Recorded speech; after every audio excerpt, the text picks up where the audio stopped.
接下来我们要和 IG 交手嘛，在我心目中感觉他们是每条线对线比较强的选手。EDG 的话，整体跟我们3路实力差不了多少，都是最佳状态的话，就谁胜谁负还真不好说。反身皇子看得非常好，而且盯住5人，这一波 EDG 的输入完全非常好，先激活死对方的一个双 C。 중국에서 가장 유망한 선수로 평가받는 저희 팀 원딜러인 iBoy 선수와 JackeyLove 선수, 저는 잘하는 선수들의 매치업은 항상 기대가 돼요. 그만큼 팬분들도 되게 관심을 있게 지켜보시는 매치업들이고. iBoy 的话，就是因为他有打过世界赛嘛，不管是从操作还是能力方面，我还是对我的 AD 更自信一点。iBoy 他会比 JackeyLove 经验更多一点嘛，然后虽然都是新人 AD， 年龄也差不多，但我还是觉得 iBoy 就是操作啊更好。毕竟他也去过世界赛嘛，如果我打多的话，应该也不会比他差。我跟JackeyLove之前在 TDA 交手过，被他杀过，然后这次就不一样了。感觉只要前期能打赢的话，我们就不需要运营。我觉得我的水平已经提升了很多，这次我应该会把之前的战全部讨回。和 iBoy 这场比赛大家已经期待了很久，我会尽最大努力，尽量不会让大家失望。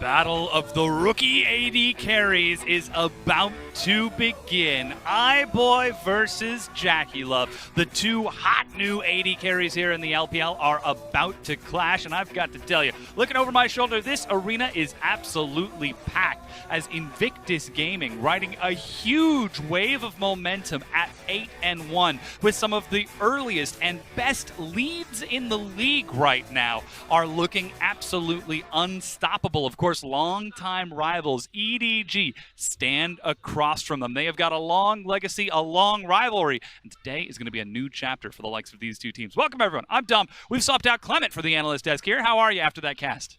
Doing fine. It was a relatively short cast, so I'm hyped for this one. Yeah, I mean, there's certainly a reason to be because, I mean, we've got JackeyLove versus iBoy, Rookie versus Scout. You could just look through each of these lanes, and it is hype as heck. TheShy versus Ray.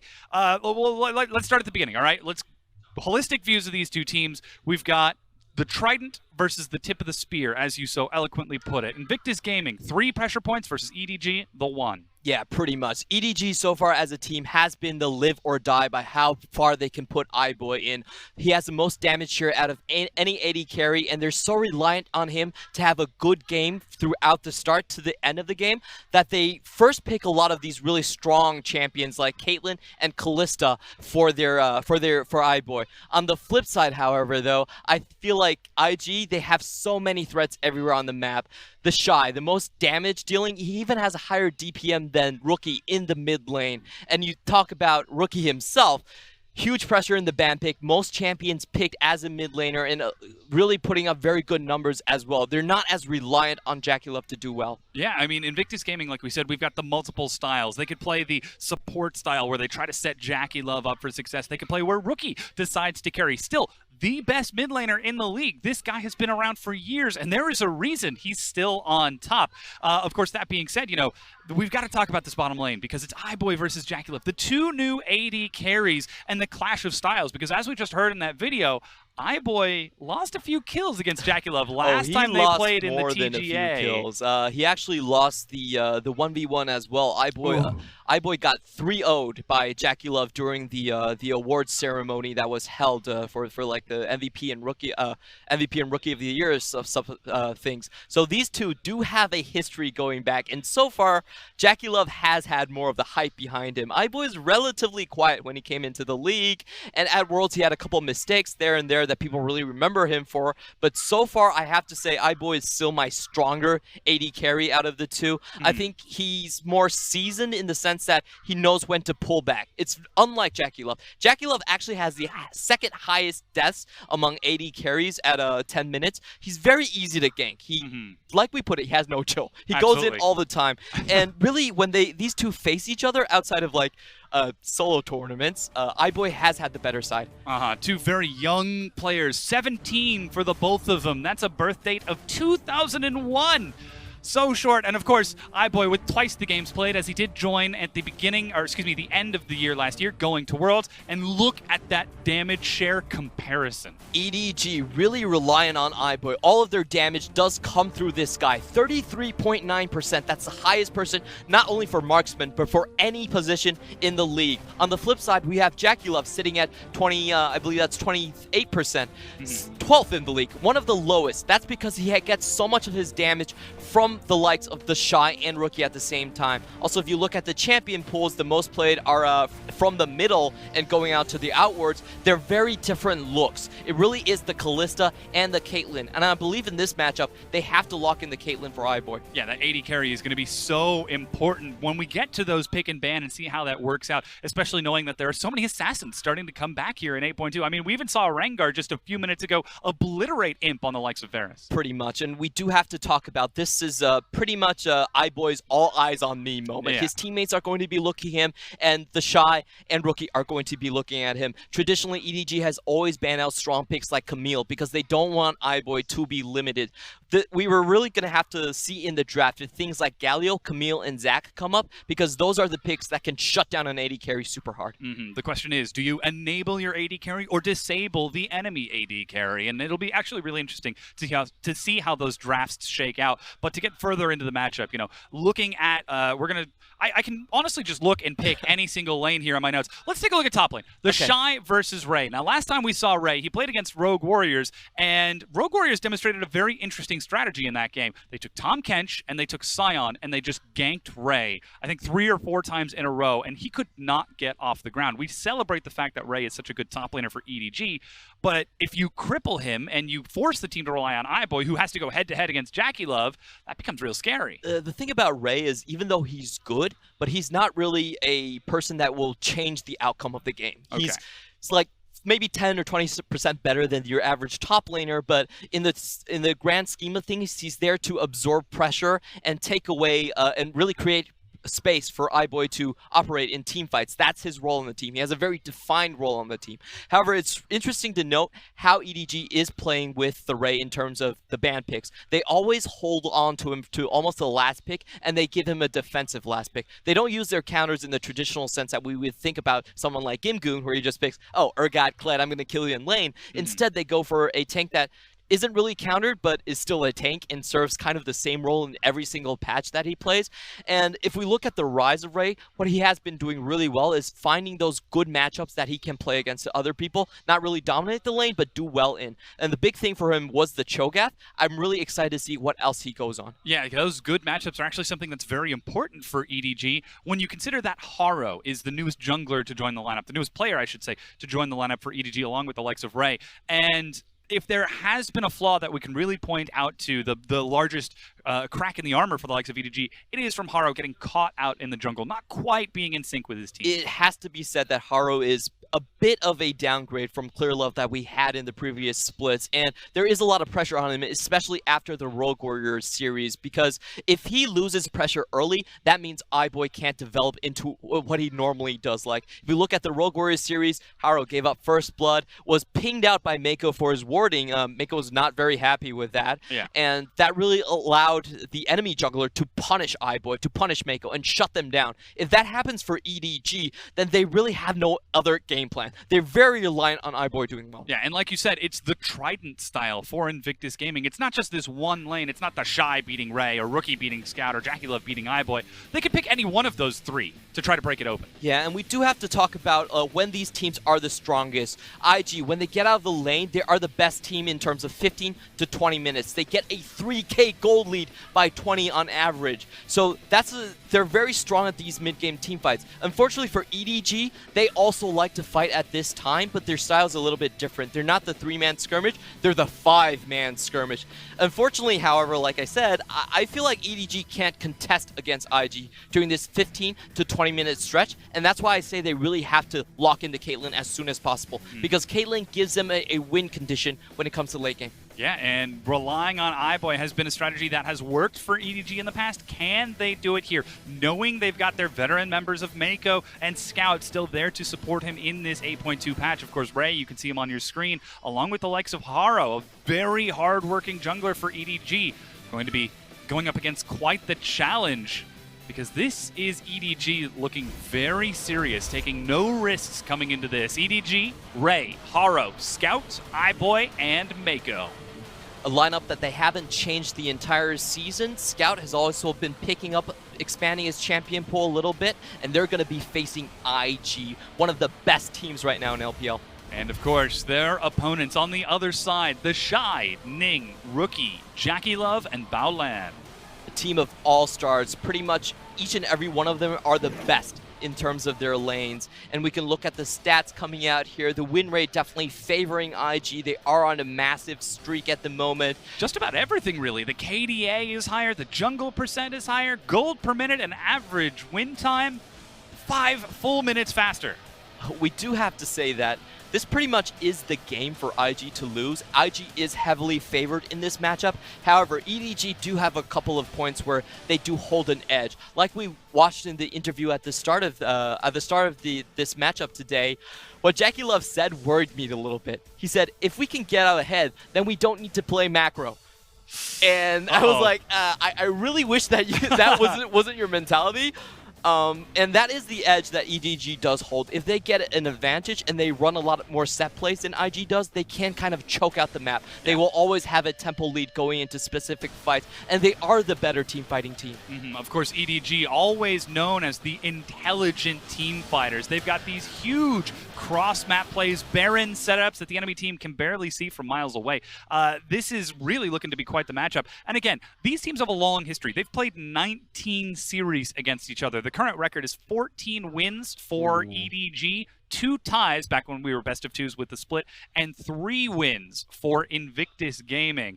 So if ever there was a time for IG to get themselves back on the board in this head-to-head, now's going to be it. Yeah, it's definitely a very interesting match. So both of these teams, they have their specific championships. Like EDG is the Demacia champion, and IG is the NEST champion. So that's probably where they have their each series splits from. But so far, it really is about all eyes on iBoy. Can he carry on his laning phase? Can Haro not mess up his laning phase? And can they take it to IG? We're certainly about to find out. Our casters are ready to get us into game, though. But on the way, let's hear what Meiko has to say about this bottom lane matchup. 关于 iBoy 和 JackeyLove 的话，我觉得就是 iBoy 是去年就是夏季赛来到 LPL 嘛，我觉得他会比 JackeyLove 经验更多一点吧。然后虽然都是新人 AD，年龄也差不多，但我还是觉得 iBoy 就是操作啊更好一点。在 JackeyLove 和 iBoy 的对决当中，我相信 iBoy 会赢。对。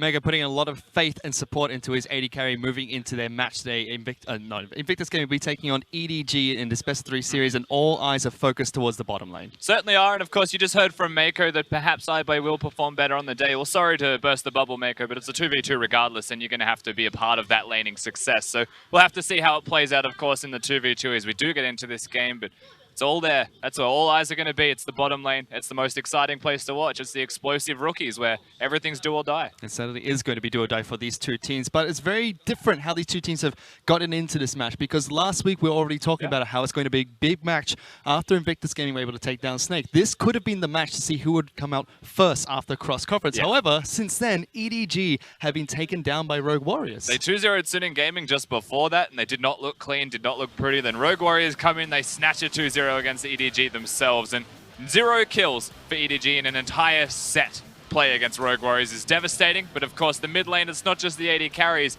as a place we have to look towards, Fish. There is sick matchups everywhere. Yeah, Rookie has been a star player for Invictus Gaming, has been performing well this split as well, one of the best mid laners in the league. Scout, he's been doing okay for EDG, did not have a good set against Rogue Warriors recently, which has kind of tanked his stats slightly. Yeah, none of them did.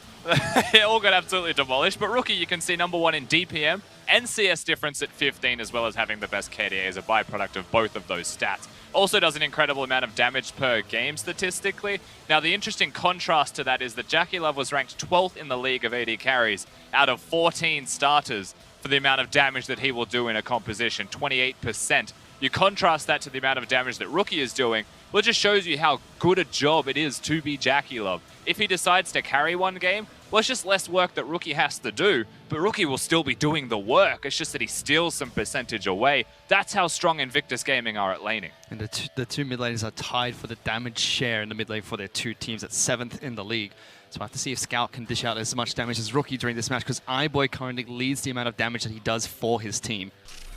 Yeah, iBoy's been doing an incredible amount of work, and it does really feel like, whilst it doesn't revolve around JackeyLove, it does revolve around iBoy. He is the pivotal point of this team.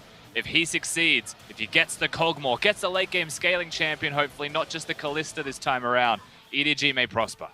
To reiterate what the desk was saying, all across the map, there are a lot of great matchups from top lane to jungle to mid down, all the way to where we are focusing on today, the bottom lane. But it all starts with picks and bans, and EDG have banned out Gangplank, Nah, as well as Camille going into game number 1. Invictus Gaming take away Zoe, Azir, as well as Kalista. Yeah, the Gangplank being taken away from TheShy, as well as the Nah specifically for the top lane matchup. It's not a surprise to see from EDG. They love giving that later rotation pick towards Ray in the top lane. However, with all of the focus in the initial bans towards top lane from them, I will be curious to see where they go. Baolan has been stepping up as his support recently for Invictus Gaming. In fact, picked up a couple of MVPs earlier on in the week. So, Tahm Kench taken away from Baolan, a champion that he's used consistently to protect JackeyLove. Yeah, Tahm Kench just a very important champion for not just both of these teams. Of course, it helps when you've got the hyper carries available, as we are seeing one of them even locked in. But the ability to move around the map, which is something that Meiko loves to do just as much as Baolan. Kog'Maw does get locked in for JackeyLove. This is still patch 8.2, so the nerfs to Kog'Maw have not come into effect yet. Ning will be picking up Sejuani as his jungler of choice. Sejuani makes a lot of sense, something that we didn't see in the last set. I think a lot of people could be looking towards that one. LGD in the second game to perhaps improve themselves, but it is locked in here. Ning gets it, and for a carry player, for someone that loves his Jarvan, he has picked up on the Sejuani very effectively. Does play it very differently to a lot of the other LPL junglers. Likes to use it to work into lanes instead of scale into mid-game skirmishes or team fights. Whereas for the side of EDG, they lock in Ryze as their mid-lane champion of choice for Scout. And iBoy will get another game on Caitlyn, which he played throughout the Rogue Warriors series. And for a second there, I even looked at TheShy, and I wasn't completely against it. Now, he has switched to the Caitlyn, a bit of extra range, something that can match the Kog'Maw and have better push against the Kog'Maw. They have actually cemented their 2v2 down in the bottom lane now, EDG. Very early on into the piece here in draft. IG, with 10 seconds to respond, may go towards a support to equalize the roles that are secured to ensure there's no second ban phase focus. And to do just that, locking in Braum as his support of choice to go with JackeyLove's Kog'Maw. Very strong bottom lane duo picked up by IG. And there's a very safe bottom lane duo has been picked up by EDG here. Absolutely. In the bottom lane with a Braum and a Kog'Maw just has kill threat every single time that they get an engage of. Every single time Braum can auto attack or hit the Q. And it's the double stun passive as well with the Sejuani thrown into the mix. Ganking for that is very easy because Braum wants to auto attack anyway to get his stun off. And as they do that, you get the Sejuani stun for free with melee champions being able to couple that together. Synergizes very well during team fights. However, EDG are the team that are well known for team fights in this matchup. Invictus Gaming well known for their laning phase. We'll have to see how Ning can make that advantage with the Sejuani and Braum passives earlier on in the match before it takes place in those all-out brawls between the two teams. However, the bans are coming through once again. Jarvan and Zac taken away from the jungle of Haro, whereas Orianna and Jace, the two bans come out from EDG. Instant lock-in of Taliyah coming out from IG. Yeah, they get the Taliyah, of course, with the Orianna gone from Rookie. Jace also taken away as a flex between both of them, removing a bit of extra strength here for Invictus Gaming in the last part of their draft. What we are seeing is jungle focus from IG. Now, EDG have to respond to that. They have to reveal their jungler here. It's into a Sejuani. You could go something like the Kha'Zix if you want to be aggressive. And with the amount of focus that the jungle was receiving, we'll be curious to see where he goes. They've removed the tank options for the most part already. Well, Cho'Gath is the lock-in of choice for EDG. Ray will take that into the top lane. Haro looking like he wants to pick up Kha'Zix here, but Cho'Gath, not a bad pick. Does well in the team fights, does well to secure objectives like the Baron and like Dragon. It can also split push, which is something we will see TheShy try to do a lot for Invictus Gaming. Absolutely, and it may be able to contest whatever we see in the top lane as that 1v1 goes, but TheShy knows the matchup now. Cho'Gath is actually quite good into Sion. If you ever wanted to see that to be seen from TheShy, now we will have to see which way he goes. And if it's a tank or if it's a carry, because he can do both very well. Things like the Vladimir come to mind. A lot of the time, IG do leave that last pick for TheShy top side of the map, normally picking up the tanks to go into his counter pick matchups, and he goes for Ornn, a champion which has been nerfed in 8.2 and historically doesn't do too well into Cho'Gath. You know, for the most part, we've been seeing Sion come in as new Ornn, so it is surprising to see that one locked in by TheShy, but he knows it's a tank matchup, he knows it's not a big deal in the end, it's not a gangplank opposing him, and it shouldn't really amount into any crazy advantages for either top laner. I would give a slight edge to Ray, but only a slight edge. TheShy could still purchase items while he's laning, so not a big deal. Top lane's just going to be a wash for the most part. It's how they influence the rest of the map that seems to be the most important thing. You mentioned Cho'Gath can secure objectives. Well, he can do that with EDG and the rest of their composition. Ornn can engage from mid-range. He can enable team fighting from a distance that no other tank really can do, as they don't have to physically be there. Seems to be what the two solo laners are looking out for in IG here, with Taliyah being able to build the wall as well and start team fights from a distance, so can Ornn. On top of that, Sejuani with the non-committal ranged ultimate that allows it to engage from a distance as well. IG really looking to see if they can pick up a couple of skirmishes here and there before going into team fights. And they must be feeling good coming into this match, because they know that EDG have not been performing well recently, whereas they've been able to take down Snake in one of their last matches. And since their first match against RNG, they are still undefeated in the LPL. IG are currently the best team in the LPL. They are above and beyond the best performing team so far. Rogue Warriors are the ones giving them a run for their money, but they're in the same conference, so there's a couple of weeks still separating them, meeting each other one more time. Last they met, IG were the victors. So EDG fighting for what feels like third place in the LPL League, which could be first place in their own group.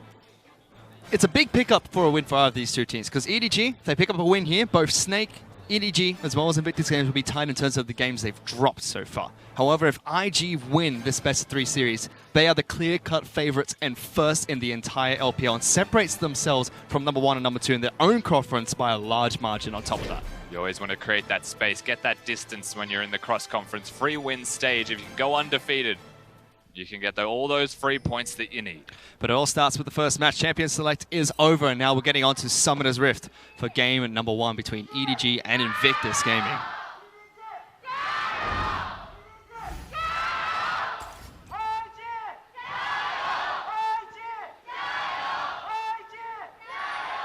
And it may not be a home stadium for either of these two teams, but the Shanghai Superbrand Mall Arena is absolutely packed today, with people coming to watch these two giants face off from across from one another.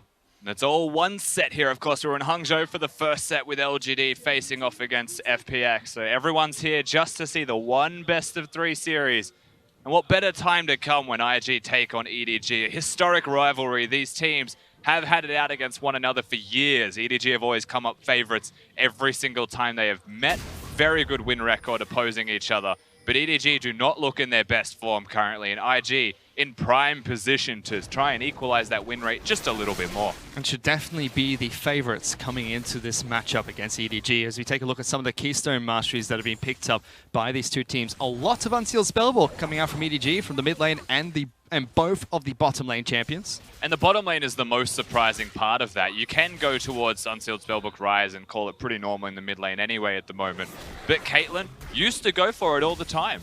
And then you started to see that phase away. Press the attack or fleet footwork proved to be too valuable, too strong, and having lane control, having that lane kingdom seems to be the most dominating part of it. Well, the Unsealed Spellbook contributes a little bit towards that by your ability to teleport back to lane. It means that you can use your health bar as a resource. You can push aggressively if you want and make that work. Well, we see some incredibly aggressive trades top side of the map. Grasswood and Dying picked up by both these two top laners. Ray gets the upper hand to kick things off as he was able to get into lane nice and early. Still the fan favorites here seems to be EDG picking up the win today, despite the fact of how dominant Invictus Gaming are at the moment. Definitely have a huge fan base, EDG, one of the more historical organizations. Absolutely. Haro now moving towards the jungle as well. Now he's got that blue buff, has the ability to go aggressive and secures himself the scuttle. You can see at the bottom of your screen, of course, the history between them. It was mentioned on the analyst desk, but EDG are 14 to IG's 3 in terms of matchups against each other. The two in the middle was ties back when the LPL was in best of 2. They tied twice. So historically has gone in EDG's favor. Question is, can IG use their current form to try and take them down? Ning goes for a little duel against Haro over his Raptor camp. He's able to pick it up with a smite secure.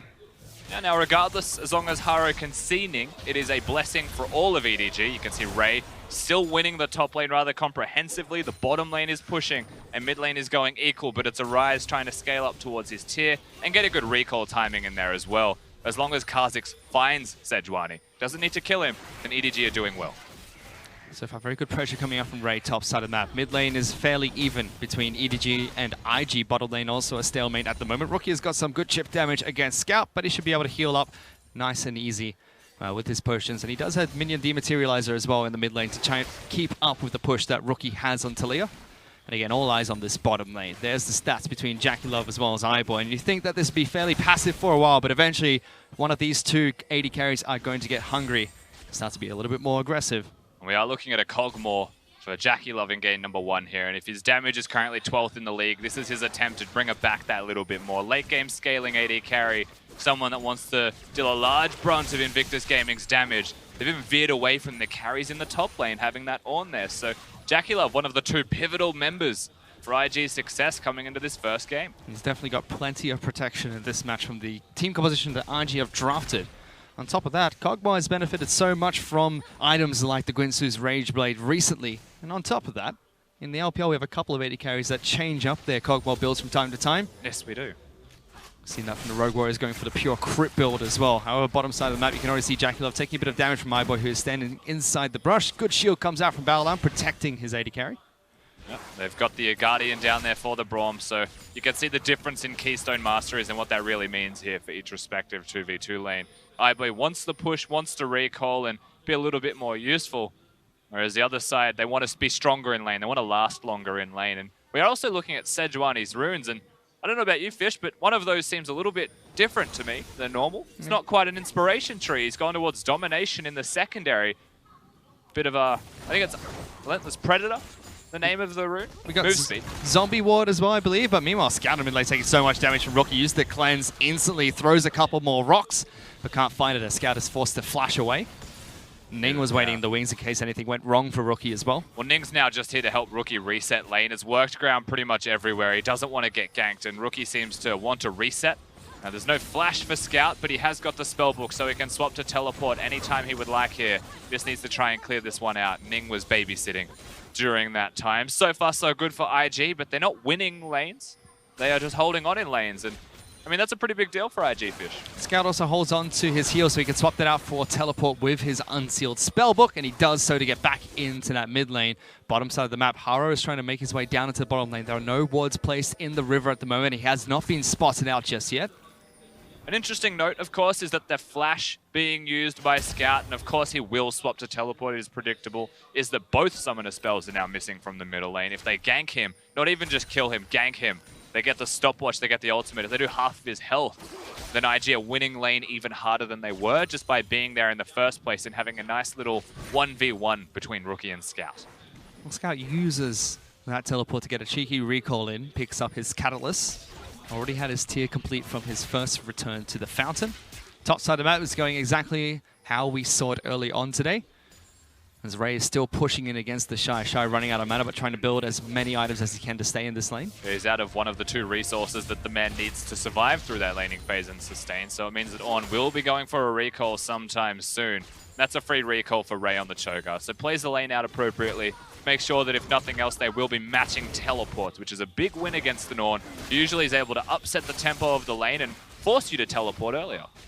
Both AD carries return to base. Meiko and iBoy swap out for teleport to get back into that lane a bit faster. JackeyLove's able to do so with his own unsealed spellbook. However, Baolan is forced to walk back to the lane. Doesn't miss too much. JackeyLove was able to hold it off the tower for a little bit longer. Baolan also putting up the door in front of all of the ranged minions as well as Caitlyn, trying to optimize and prolong the tower's life.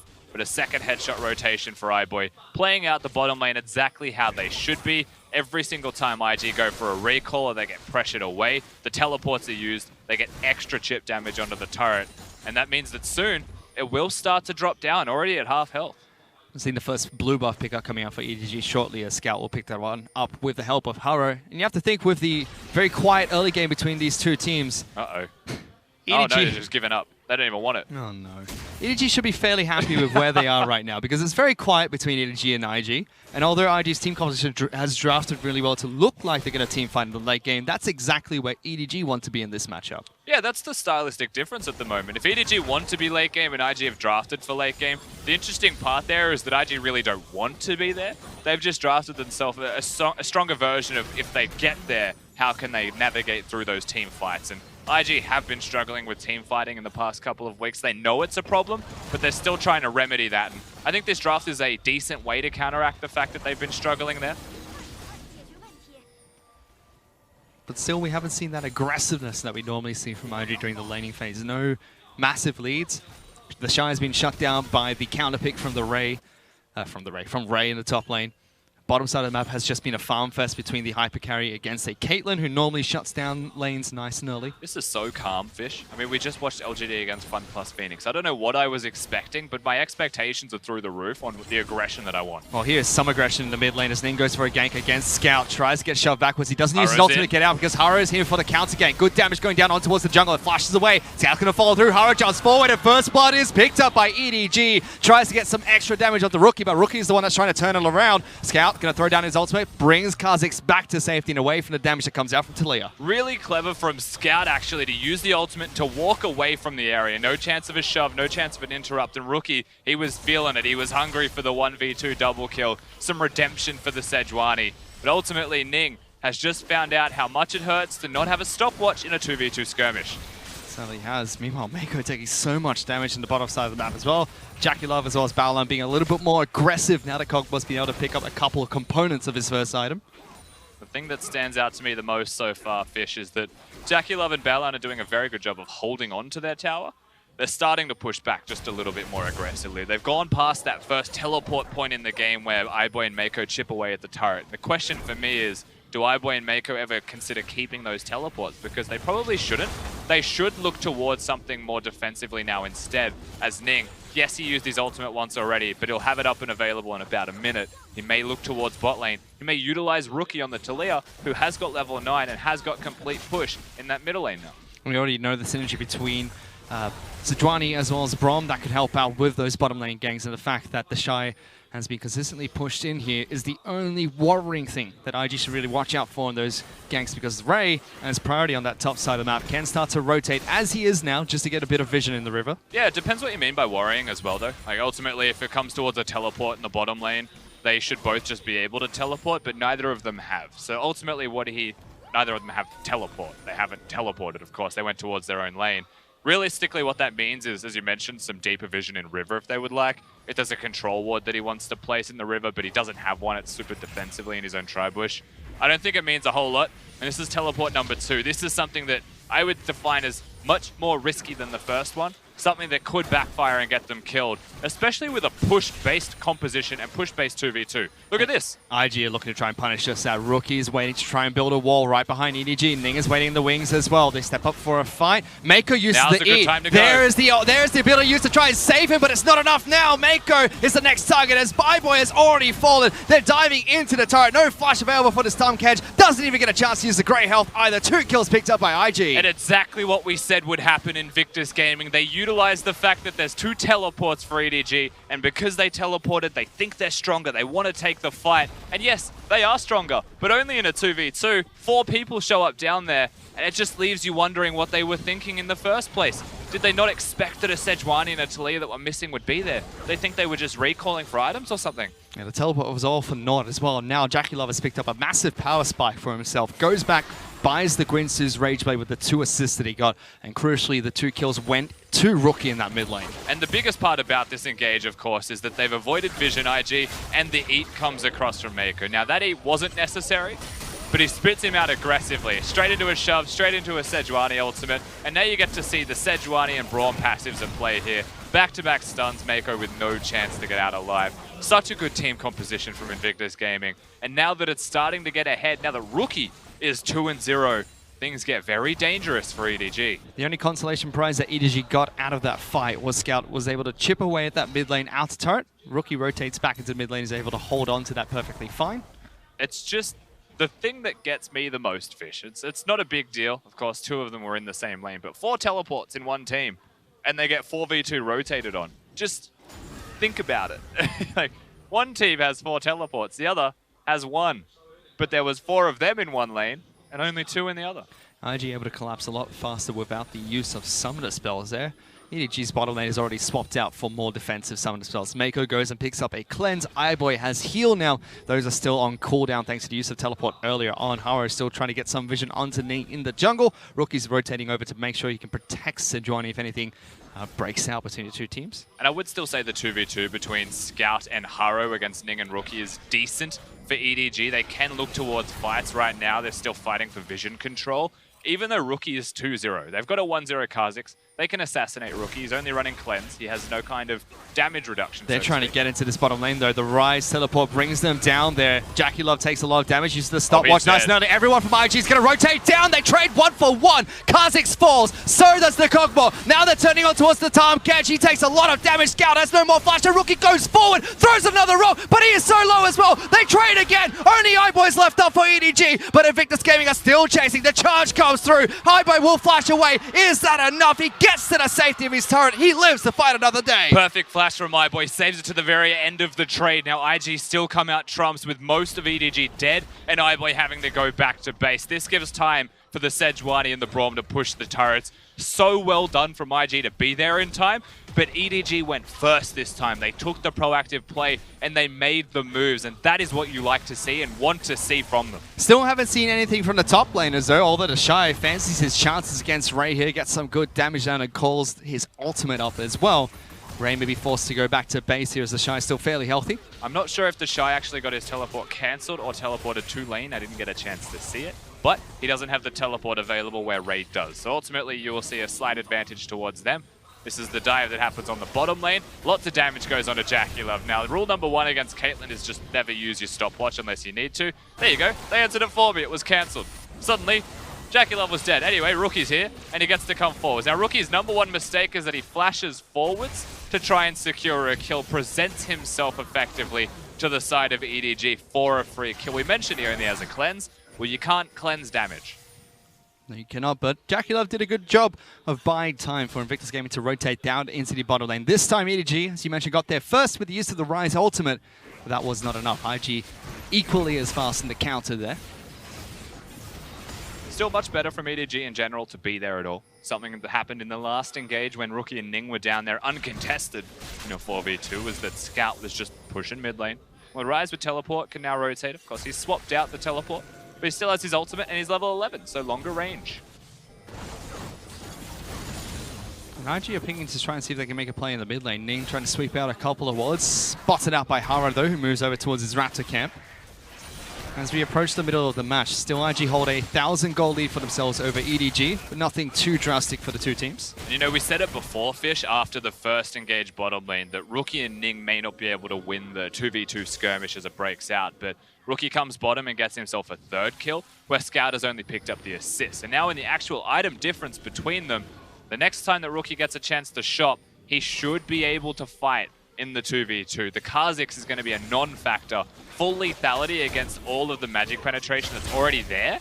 Oh, they've locked down iBoy again. Meiko will keep him alive for a little bit longer, but his great health has been popped. Spits out iBoy. He'll net over the wall, but it's not enough. JackeyLove has that range. And again, IG get 2 more kills in the bottom lane. And honestly, why go mid when this is working for you already? 3 to 7 in kills, all of them down in the bottom lane as well. So incredibly well done from Invictus Gaming one more time.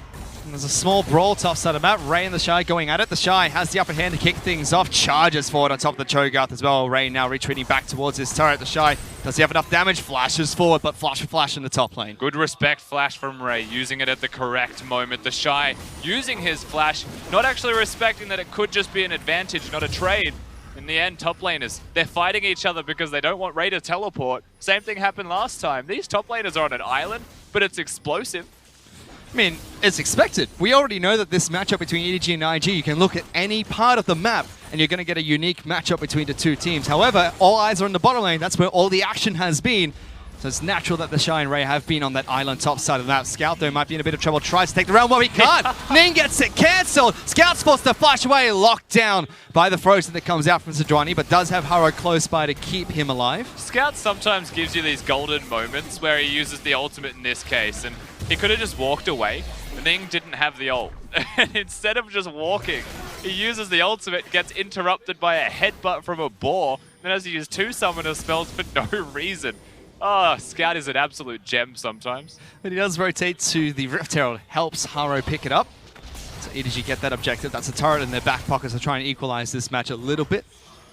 TheShy, though, after being bullied very early against Ray, now has the upper hand in this top lane matchup. He actually went Grasp of the Undying with the Sheen as well, so a bit more aggression and damage in the top lane 1v1 duel. He does want to be hitting the Cho'Gath. Of course, Cho'Gath wants to be hitting him too, so I really do like that idea. With all the rotations that Invictus Gaming have been making, the mid lane outer turret for IG is very low after chip damage has come out from Scout. Yes, but the next step for IG, because they've already got the bottom lane outer turret, is to go mid lane or to top lane. Invictus Gaming have the tempo, they have the advantage here to make the next step as they see fit. EDG are left only to respond. So if the mid lane turret has been chunked down, that was because Ryze was facing off against Taliyah. This time around, a Kog'Maw is pushing mid lane with a Braum, and the Kog is fed. Caitlyn's job is just to clear waves, just to hold on. That means that the turret should not drop down. And IG, they don't need to go anywhere else. They can use this as a point to dive. Meiko and iBoy are just sitting ducks.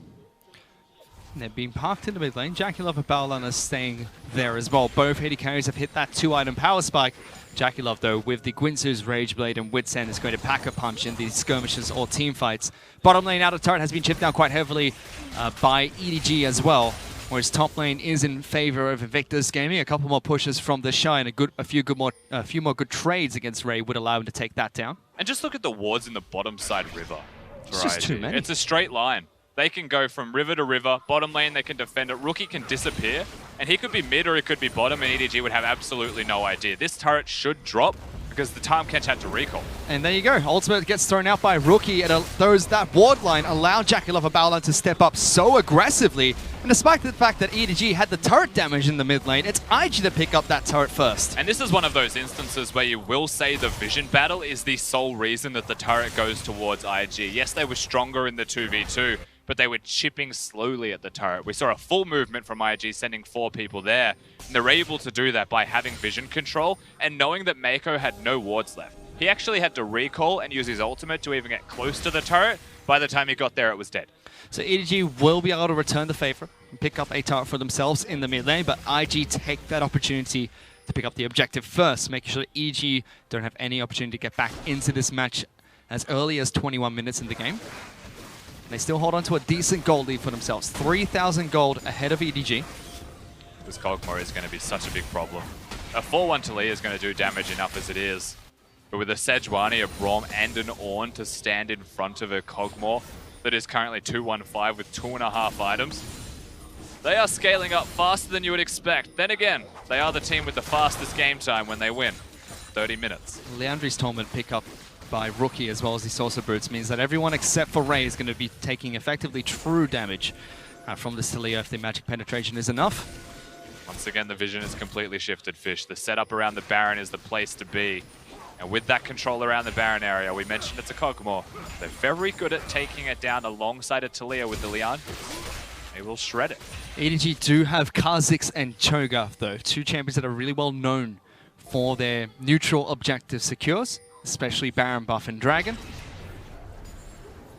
And once again, IG looking to try and get as many wards down as possible. They spotted out Haro with the Sweeper's Lens, and Scout is stuck underneath this turret, and he's going to try and dash forward. He's forced to flash away. Baolan tries to clip him with the ultimate, and he does. Slows him down a little bit, but the rest of EDG do rotate towards top side of the map. However, IG are able to pick up the turret in the top lane. Haro is forced to use the Rift Herald as well in the top lane during this time. Summons it on the top side of the map. Now IG already have vision control of the river completely, and it means that EDG have to abandon ship. iBoy cannot afford to overstep or he will die. And just like that, the Herald, it was placed because the timer was running out. It is going to amount to 0, and IG still retain complete control. Again, you have such good vision control coming out from Invictus Gaming on the top side of the map. We already saw earlier on that Ning was picking up zombie ward, something that we don't see too often in the LPL. More popular in regions like the LCK, but it's given him some success in this match. Aids to the vision control that IG have been trying to work towards in this match. The LCK has very specific rune choices as well. Another example is against Jinae, you take Sorcery secondary because you want Gathering Storm. You just kind of have to do that against a team that wants a 90-minute game. You will scale that way. But in the LPL, because we're fast, things like that aren't necessary. Vision control is very nice to have on 8.2 as well, and I like seeing it here. As we get further to 8.4 and there's more Eye of the Watchers, you'll see more wards from your laners, but junglers may actually continue to switch to domination to have zombie wards, so they have more vision just in general. We get another banner of command being picked up by EDG's top laner, Ray. This is still patch 8.2, so we don't see the incredibly strong banner of command that you see in other regions at the moment, but still really effective against champions like Ornn or anyone else that relies on abilities to do damage or wave clear. I mean, amusingly, we were already seeing this before 8.4 was played competitively, and it was played in 8.2 in the LPL. It's a Scion-related thing, it seems to be. He's able to enable banner of commands in tank matchups and against Vladimir's, which is prevalent here. I actually look to try and go for an initiation. Meiko instantly cleanses Ning's ultimate, but they get good damage onto iBoy in return. Whereas Ning took damage but has a Warmog, so he'll be back up to full in no time at all. We're seeing a lot of struggle here from the side of EDG, but they're making a play. They wanted Rookie. They force Rookie to flash away to safety as well. Good rotation coming out from EDG, gets them back a summoner spell. Ryze is ulting for Vision, by the way. He was not. No one was taking that journey, let me tell you. But now that ultimate is down, IG have a moment to try and go for this Baron buff. Scout spots it out. Now he's being cut off. He is alone. Does not have flash. Does not have any more summoner spells. They lock him down with the ultimate from Braum. He uses the Serum to stay alive a little bit longer, but JackeyLove just does too much damage. They take down the mid laner from EDG. And once again, straight towards the Baron. Remember, the tanks have Warmogs, and the amount of damage that comes out of a Taliyah and a Kog'Maw could be enough to secure this. Haro, he's looking for the trade, but IG want the fight. They go for that team fight. 4 on 5 first, trying to lock down the support. Meiko is going to fall. Ray is forced to flash away, and IG immediately move back towards the objective. The recipe is simple, Fish. They're going to continue to do this, but Haro is the prime target, and they cannot find the slippery bug. Can they rinse and repeat? Their health bars are slowly getting lower and lower. They lock down Ray. He has no flash spell. That's an immobile Cho'Gath. And again, IG get another pick. That's 3 in a row. Haro's still alive. Can he do the impossible and go for a steal? 2,000 hit points. No. He decides he's not. He wants to get the heck out of there. Even IG are playing this safe, but they burst it away. They get 3 picks and a Baron buff. And IG on the count of 3 all damage the Baron at once. They acknowledge that there is a Kha'Zix nearby. The Bellows Breath was used over the wall just to see if they could find him and scare him away, but with no vision, they play it so well, IG. And EDG, this is one of those moments where you do have to sit back and really ponder to yourself, why are we all face-checking to stop them from doing the Baron when we could just let them take the Baron and set up somewhere else, you know, clear waves, just prevent them from getting a push straight away? Is there a real conceivable reality in which we get to that Baron pit and we stop this composition from taking it? Almost felt like Scout had a false sense of security when he used the ultimate for vision on the Baron buff. Realized no one was there, thought he could walk in and get a couple of wards down. And that was not the case. IG baited it out quite well. But look at the wards. Nowhere is safe. Just because you used it in front of the Baron pit doesn't mean they're not in it or around it or just like the million other spots on Summoner's Rift that they have a ward in. Like, there's no... Scout's a muppet sometimes. Sometimes. He's a cookie jar. Scout's a cookie jar. He's a cookie jar? How is he a cookie he's jar? Just sometimes food. Sometimes he's fantastic, but sometimes you just shouldn't have it. You know? Well, they're still going to go for a fight in this mid lane. They first try to lock down JackeyLove, but everyone from IG's there to protect the Kog'Maw. iBoy's already dead. Haro falls shortly after, and they wipe the floor with EDG. Only Ryze left alive, and he's nowhere to be found. And 2 banner of command minions with the Baron buff start barreling down the mid lane. Clean as you'd like, the team fight is secured. They may just continue and look towards the end here, near immediately, Fish. We're 26 minutes into the game, and they might have just straight up done it. Double banner of command minions with Baron buff. Everyone from IG left alive. 27 minutes into the match, and they're already marching onto EDG's Nexus. Nobody's going to respawn in time. And incredibly clean coming out from IG as well. They played the early game fantastically, transitioned into the mid game, and absolutely stomped EDG in game number 1, even toying with their food against the fountain. But eventually this Nexus is going to fall, and IG will take game 1. And what a quick game, what a strong showing from Invictus Gaming. They came into this set and it was spoken already. Maybe it's worrying that Invictus Gaming don't have team fighting prowess, but who needs that when you can just lane? Have that lane kingdom in all 3 lanes. This time they choose bottom, they choose the 2v2, and they make iBoy and Meiko hurt. We never even really saw a 5-on-5 team fight where EDG tend to shine. The only time we could have had that was when Scout went for the face check, and then 1 by 1 they went to try and stop the Baron buff, but IG decided they were going to turn, and every single time took someone down with them so they could go back to that objective. Of course, it does go both ways, Fish. There's there's this strong ideology from IG of what they want to do, and I agree with what they wanted. It's get the picks, get the team fight, or get the objective after the pick was there. They were strong enough to control vision, threaten areas of control with a Taliyah, with a Sejuani, and the Braum to lock people down. So find the picks, and they do.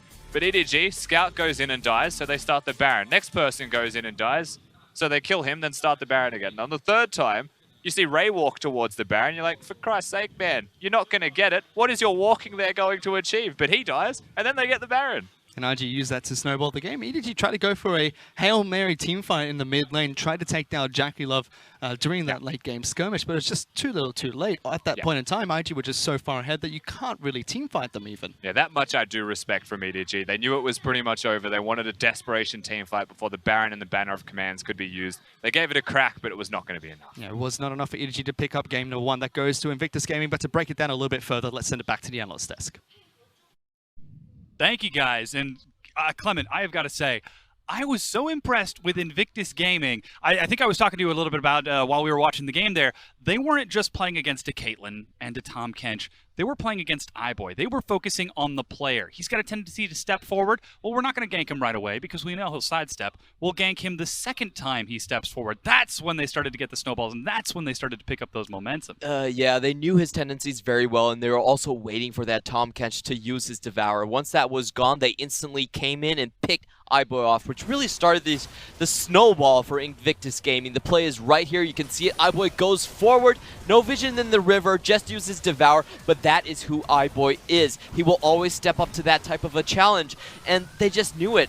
And this brings me to my biggest point about why EDG, I feel like they aren't doing as well as they have been in previous seasons. They have tunneled way too much into this bot lane. They are a very iBoy or nothing team, and teams know this. Good teams will always focus on their bot lane, and if they have a bad early game for their bot lane, they actually just can't win games, which is a huge problem. And that's what we saw happen this time. I mean, first of all, there was that gank that you just saw on your screen, but we saw it so many more times, constantly coming in through the Dragon Pit as iBoy is checking for a ward. I mean, Ning was, all he had to do was find one good bola onto someone, and then the rest of IG would collapse. And that's really the problem, because EDG, they have their best shot caller and their best player in the same lane. If that lane doesn't go well, they immediately collapse. Now, if we go to the ban picks a little bit, I actually feel like EDG got what they wanted. Like we said in the preview, they wanted the Caitlyn because she had that late game, she had that lane control. They got the Caitlyn. The way they did it, I think, was really smart. So basically, if you look at IG's draft, they were forcing them. It was like, if you take Caitlyn here, I'm going to take Kog'Maw, Tahm, Kench, and Meiko, very intelligently, they actually took the Tahm Kench first, still got the Caitlyn anyway, and got the winning lane at the same time. So there's a lot of beautiful things that are coming out from the draft. They also know their weakness. You know, a lot of respect, banning the Camilla and the Nara, those win conditions from IG. All of this we kind of talked about and predicted.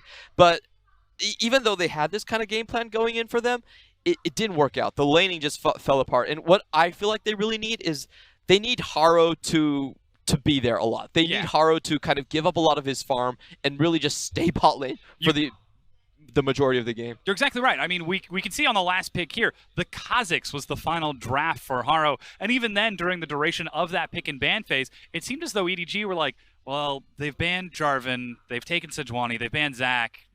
We can play Kha'Zix, I guess? I understand the Kha'Zix picks because it's something that gives you very easy vision to the enemy jungle once it's past 6. But pre-6, if they find out where you are, and that's what actually happened in that game, they caught out Kha'Zix pre-6, they were able to punish the lanes very well, and that's kind of a massive problem here. It's not just like the bot lane being outplayed, it's really about the jungler and the mid laner being the IG's jungler and mid laner being much more in focus, knowing what objectives to go after. And of course, Haro, we saw so many times he tried to sneak forward and try to get some vision in, but EDG's map just looked more and more like a dark spot. Now, we can't blame Haro exclusively for that. Warding is a team-wide effort, but Invictus Gaming, their effort towards warding was clearly focused almost always on JackeyLove and on Baolan. The fact that we were seeing constant wards on the bottom side of the map, wards in the river. When they swapped towards the mid lane, wards all around the mid lane, and just constantly clearing out any attempts at vision from EDG. And that's, I think, what made that Baron possible just a few minutes later. Yeah, it was very easy to choke out EDG's compositions. They didn't have a lot of good ways to actually check the brushes in that style. And IG, even though JackeyLove said, hey, if we win early, we don't need to play macro. They actually showed us very good macro in that game. Really EDG style-esque, the choking out of the entire river and forcing those face checks. I also have to give a shout out to Rookie. I felt like his walls right there were immaculate. That wall cutting off Scout from the Baron check, and instantly the entire team goes after him. Also the same wall that really cut EDG out of the defense as well, you know? Yeah. So it's just immaculate play, and that's the danger of Rookie. He has so many champions that he can play. He can play so many styles. The Orianna, the late game threat, the solo carry type of champions like Ryze, and also the roaming champions like Taliyah right there. He can play them all. I mean, there were so many opportunities for him to try to come in from the side. And of course, you're wondering, like, wait, why don't they try to collapse? Why doesn't EDG try to get back into this? They couldn't even teleport. The Ornn for TheShy, on the top lane, anytime Ray would back away from the minion wave, TheShy would just follow, keep him in range of the Ornn horn, interrupt any chance to try to turn fights around. The only winning lane they had was the Ryze into the Taliyah matchup, but the Ryze was going into a lane where they already lost tower. So that never impacted the game. And this really leaves the question to who's going to be the hero for EDG? Who's going to step up? What happens if iBoy and that lane doesn't go well? Because that's going to happen. In normal League of Legends, you don't always win lane 100% of the time. Yeah. You have to think about your strategy and planning outside of the other 50% of the time where IG can shut down iBoy. Well, that being said, our MVP, our man of the match for that game 1 will go to Ning in the jungle. 3, 1, and 10. Though his damage percent might be low, he had to do one thing: land, crowd control, and allow the rest of his team to follow up on the kills. Pretty much. Didn't work out very well for the early 2v2, but he was able to focus down the bot lane. And just with that, EDG don't have a strategy anymore. And if he can continue to outplay Haro on the map, I don't really see how EDG are going to claw their way back. We're going to have to see the scout from previous seasons come back. He has to be the hero for the team once more. I mean, we saw that potentially flare up at the end of the game with the last team fight that EDG attempted, but tragically it just was not enough. Now, we've got to take a quick break while we get ready for game number 2. Again, this is Invictus Gaming versus EDG. Ladies and gentlemen, if you go somewhere, it's a bad decision. Stay here. We'll be right back with game 2.